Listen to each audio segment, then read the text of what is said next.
Nako mga kababayan, ito po kay isang pakulo, drama or paandar ng mga DDS. Meron po kasi silang mga content na ikinakalat sa social media at pare-pareho po sila. At sunod-sunod po silang nag-content ng ganitong content na sinasabi sa kanilang content na si dating Pangulong Duterte daw po ay naghahabilin na ng kanyang huling habilin. Ano po? Makikita niyo po, mamaya ipapakita ko sa inyo yung mga screenshots ng mga content na yon na nagsasabi nga po na nagbigay na daw po ng habilin si dating Pangulong Duterte. So ang tanong, ito po ba'y paandar, pakulo, or drama para makakuha ng simpatya sa taong bayan para po kay dating Pangulong Duterte? Ayun po kaya ang layunin ng mga DDS. Tignan po natin mga kababayan. Ito po yung una, sabi dyan, naghabilin na, ICC, kabado na. Yan, mga patanong. Yan po yung style ng mga content creator ng mga DDS. Kunwari nagtatanong pero nag-i-insinuate sa totoo lang. Tapos nakalagay dito, kapapasok lang, iuwi ninyong buhay si P. Duterte. Tapos may question mark. Tito, tameme kay kilay. Tapos ito pa, PRRD, naghabilin na, nakakalungkot na balita. Ayan, appeal to emotion, nakakalungkot na balita. At nakikita niyo dyan ang mukha ni Maharlika. So yan po ay ilan lamang sa mga content na nakita natin na pare-pareho po ang subject, ang tema, na sabihin sa publiko na naghahabilin na po si dating Pangulong Duterte. Alam ko ang pinanggalingan niyan ay si Maharlika Boljaquera na sa akin pong opinion, wala namang pong credibility ang taong yon. At ang dami po niyang kinuda na hindi naman nagkatotoo, no? Pero let's put it this way. Kung halimbawang totoo yan, wala po tayong magagawa dyan pare-pareho. Marami po tayong mga kababayan na matatanda na at pumapano po sa loob ng bilangguan kasi may ginawa po silang krimen. Ano po? Meron po silang mga pagkakasala sa batas. So, hindi naman po natin gusto, no, na mangyari ang hindi maganda sa kahit sino.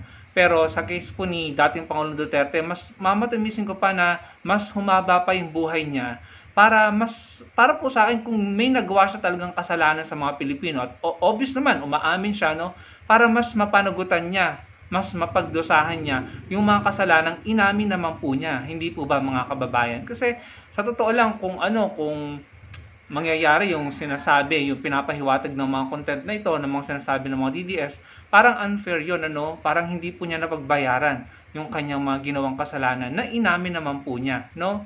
And kung mangyayari yung sinasabi ng mga DDS, no, na sinasabi naghahabilin na, ano po bang ibig sabihin no, kapag naghahabilin na, tapos wala pang nangyayaring conviction, di parang lalabas, no, sa history ng Pilipinas na si dating Pangulong Duterte ay pumanaw ng hindi napatunayan na siya ay guilty. Kasi nga, hindi inabutan ng conviction or hatol ng korte. Kaya kung ako po ang tatanungin nyo, mas gugustuhin ko pa na humaba po ang buhay ni dating Pangulong Duterte para umabot siya sa paghahatol ng korte at nang malaman natin kung siya ay guilty or hindi.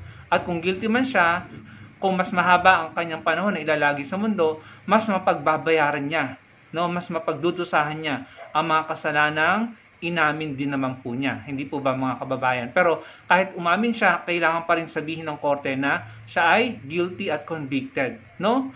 So magiging unfair para po sa mga biktima kung si dating Pangulong Duterte ay lilisan sa mundong ito nang hindi po mapapatunayan kung siya ay guilty, no? At kung hindi po niya mapapagbayaran ang kanyang mga inaming kasalanan.